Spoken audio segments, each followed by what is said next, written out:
शाम का अंधेरा होने के बाद जब एक लड़की अपने हॉस्टल की बालकनी में जाती है और जब नीचे देखती है तो देखती है एक लड़का उसको देखकर मास्टरबेट कर रहा है। हाँ, मुझे मेरे एक नोन ने ये बात बताई कि एक शहर है, उसका नाम मैं नहीं लूँगा, और एक हॉस्टल है, उसका भी नाम मैं नहीं लूँगा, उसके और एक घर के बीच में थोड़ा गैप है जहाँ पर बालकनी बनी हुई है उस हॉस्टल की। तो उस हॉस्टल की बालकनी में जब एक लड़की बाहर निकली तब उसने देखा नीचे 2-3 लोग एक साथ खड़े होके हॉस्टल की बालकनीज में देखकर मास्टरबेट कर रहे थे, और ये चीज़ हर रोज़ हो रही थी। और फिर उस लड़की ने पुलिस को बुलाया, उन लड़कों को पिटवाया, उसके बाद वो चीज़ बंद हुई। अब मुझे बताओ कि ये जो लिंक वाली बकचोदी कर रहे हैं लोग कि मुझे लिंक चाहिए, मुझे लिंक चाहिए, ये जो पायल गेमिंग है जिसकी ये वीडियो लीक हो गई है, इसकी मुझे लिंक चाहिए, मुझे बताओ इन लोगों में और उन लोगों में जो लोग इस तरह की हरकत कर रहे थे जो मैंने अभी भी तुमको बताई, इनमें क्या फ़र्क है? इनमें बस यही फ़र्क है कि जो लिंक मांगने वाले लोग हैं वो छुप कर लिंक मांग रहे हैं, उनको पता है हमको कोई नुकसान नहीं होगा, उनको अपनी इज्जत की चिंता है कि हमको किसी को मालूम नहीं पड़ने देना है कि हम क्या कर रहे हैं, अपने बंद कमरे में हम लिंक लेंगे और अपना काम कर लेंगे। लेकिन दूसरी तरफ उन लोगों को इज्जत की चिंता नहीं है, उनको इस बात की चिंता नहीं है कि लोग हमारे बारे में क्या सोचेंगे, उनको बस मजा चाहिए। अब एक तीसरी कैटेगरी के लोग होते हैं जो कि इससे भी एक लेवल ऊपर के होते हैं, और उनको हम बुलाते हैं रेपिस्ट। उनको ना इज्जत की चिंता होती है, ना सजा की चिंता होती है, उनको बस अपने मजे की चिंता होती है कि मुझे मजा मिलना चाहिए। अब मुझे बताओ, क्या किसी इंसान को डर नहीं लगता? क्या किसी इंसान को शर्म नहीं आती? क्या किसी इंसान के अंदर अपनी सेल्फ रिस्पेक्ट नहीं जागती कि मैं क्या कर रहा हूँ? सब होता है, लेकिन उनके अंदर एक चीज़ की कमी होती है जिसकी वजह से वो ये सब हरकतें करते हैं, और वो है सेल्फ कंट्रोल। ये जो सेल्फ कंट्रोल है ना, अगर ये किसी इंसान के अंदर नहीं है तो वो बड़े से बड़ा क्राइम कर सकता है। वो सिर्फ अपनी इच्छा की पूर्ति करने के लिए बड़े से बड़ा जुर्म कर सकता है, और बाद में शायद उसको रिग्रेट भी ना हो। क्यों?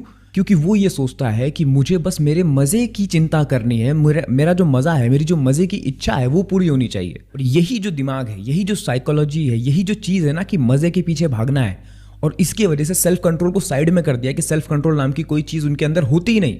इसी का बीज डल रहा है इन लोगों के अंदर जो लोग लिंक मांग रहे हैं। यही लोग आगे चल के इस तरह की हरकत भी कर सकते हैं। इन्हीं लोगों को उठाकर अगर उस सिचुएशन में डाल दो, उस हॉस्टल वाले सिचुएशन में, तो वहां पर बोले ये लोग वो भी कर सकते हैं। इन्हीं लोगों को अगर उस सिचुएशन में डाल दो जहां पर उनको ये कहा जाए कि कोई दिक्कत नहीं होगी, तुम जो चाहे वो कर सकते हो, तो ये लोग उस तरह की हरकत भी कर डालेंगे। अब तुम सोचो कि अगर तुम लिंक मांग रहे हो तो तुम किस तरह के इंसान बनते जा रहे हो।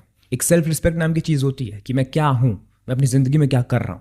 अगर तुम्हारी ज़िंदगी में नहीं है, अगर ख़त्म हो चुकी है, तो ये एक बात समझ लो कि ये जो लिंक वाली बकचोदी तुम कर रहे हो ना, इसका मतलब ये है कि तुम अपनी पूरी ज़िंदगी ही बर्बाद कर रहे हो, क्योंकि इससे मालूम पड़ता है कि तुम्हारा दिमाग कैसे काम कर रहा है। Self control zero, self respect zero.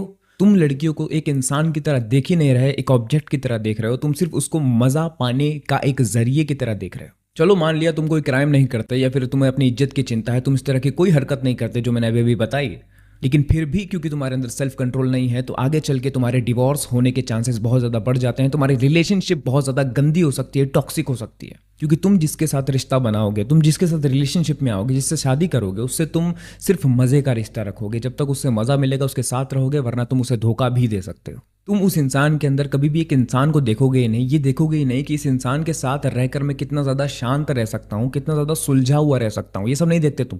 तुम्हारी फिलॉसफी यही है लाइफ की कि मुझे बस मज़ा चाहिए, और मज़ा जिस जिस जरिए से मिलेगा मैं उसको ले लूँगा। नहीं सोचूंगा कि मैं किसका दिल दुखा रहा हूँ, नहीं सोचूंगा कि मैं अपने साथ ही क्या कर रहा हूँ।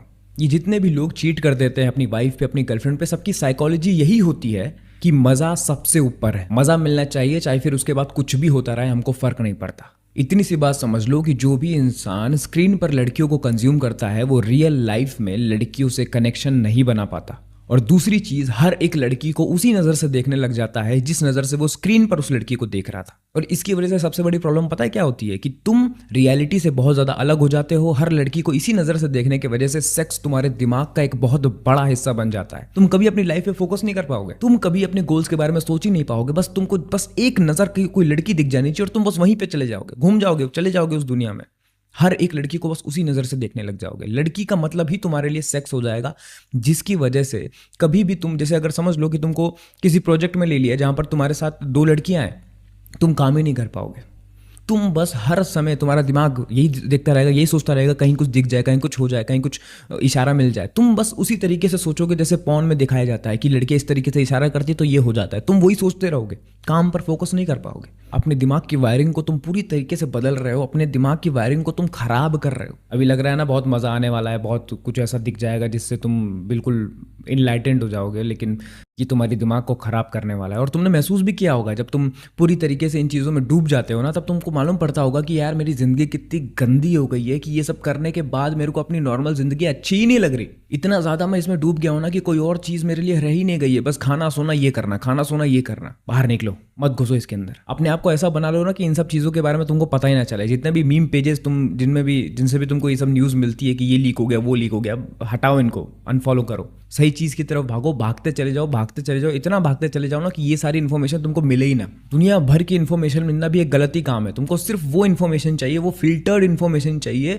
जिससे तुम्हारी लाइफ सच में इंप्रूव हो रही हो। अगर तुम्हारे अंदर इतना सा भी कण बचा हुआ है उस चीज़ का, उस बुरी चीज़ का जो तुमको गलत दिशा में ढकेल देती है, और अगर उस चीज़ को सपोर्ट करने के लिए बाहर से तुमको कुछ भी मिल जाता है, तो तुम्हारे अंदर छोटी सी वो बुरी चीज़ बहुत बड़ी बनने लग जाती है। इसीलिए ऐसे काम करते जाओ जिसकी वजह से तुम्हारे पास इन्फॉर्मेशन ही ना मिले। अपने आप को ऐसा बना लो कि सारी इन्फॉर्मेशन फिल्टर होकर तुम्हारे पास पहुंचे। ऐसा कुछ आए ही नहीं जिसकी वजह से तुम इस दिशा में भागो जिस दिशा में तुम भागना नहीं चाहते। अपने आप को पॉइंट ऑफ नो रिटर्न तक पहुंचने से पहले ही रोक लो, संभाल लो और समझ जाओ, क्योंकि अगर तुम वहां तक पहुंच गए तो फिर उसके बाद तुम्हारा सेल्फ कंट्रोल और तुम्हारी डिसीजन मेकिंग कैपेसिटी उड़ जाएगी, खत्म हो जाएगी। उसके बाद तुम क्या कर रहे होगे ना, उस तरफ तुम्हारा शरीर अपने आप ही तुमको लेकर जाने लग जाएगा, और तुम सोचोगे जब वो चीज़ हो जाएगी उसके बाद तुमको रिग्रेट होगा कि ये मैंने क्या कर दिया। तुम कुछ ऐसा भी कर सकते हो जिसकी वजह से तुम्हारी पूरी लाइफ बर्बाद हो सकती है। इसीलिए समझ जाओ, संभल जाओ, रुक जाओ, समझदार बनो, ताकतवर बनो, जिम जाओ, वर्कआउट करो। एक बहुत बड़ी दिक्कत ये भी होती है, जो लोग पूरी तरीके से इन चीज़ों में डूब जाते हैं वो बहुत ज़्यादा टॉक्सिक हो जाते हैं। उनकी लाइफ में बहुत ज़्यादा जेलेसी आ जाती है, उनकी लाइफ में बहुत ज़्यादा नेगेटिविटी आ जाती है, क्योंकि इन सारी एरियाज ऑफ लाइफ पे कभी उनने काम ही नहीं किया होता। वो सिर्फ सेक्स ढूंढ रहे होते हैं, सिर्फ मज़ा ढूंढ रहे होते हैं, और मज़ा चेज करने की वजह से तुम एक पर्सन की तरह कभी इवॉल्व ही नहीं कर पाते। तुम कभी एक इंसान बन ही नहीं पाते। तुम सिर्फ एक कुत्ते बन के रह जाते हो जिसका जब मौसम आता है तो वो लड़कियों के पीछे भागता है, और तुम्हारा तो मौसम जिंदगी भर रहता है। तुम्हारा मौसम तो 24 घंटे 362 दिन रहता है। तुम तो कुत्तों से भी बदतर हो चुके हो। अगर सच में संभलना चाहते हो तो पिंड कमेंट में मैंने एक लिंक दिया हुआ है, एक ई बुक का लिंक है जिसमें मैंने सब कुछ लिख दिया है। इतना डिटेल में लिखा है ना कि वो सारी बातें तुम्हारी जिंदगी में उतर के तुम्हारी ये जो प्रॉब्लम है ना जिसकी वजह से तुम अभी सफर कर रहे हो कि तुम्हारे अंदर सेल्फ कंट्रोल नाम की कोई चीज़ ही नहीं है, ये चीज़ जो मैं तुम्हें दे रहा हूँ ना, ये जो ई बुक मैं तुम्हें दे रहा हूँ, ये तुम्हारी लाइफ में घुस के तुम्हारी इन सारी प्रॉब्लम को सॉल्व कर सकती है। एक बार जाकर उस ई बुक का पहला चैप्टर पढ़ के देखो कैसा लग रहा है। तुम्हारी जिंदगी में क्लैरिटी आएगी, तुम्हें समझ आएगा तुम क्या कर रहे हो और तुम्हें क्या करना चाहिए। तुम्हारे पास दो चॉइसेस हैं, या तो वो वाली लिंक ढूंढ लो जो तुम ढूंढ के बर्बाद होने वाले हो, या फिर इस लिंक पर क्लिक करके एक सही इंसान बन जाओ।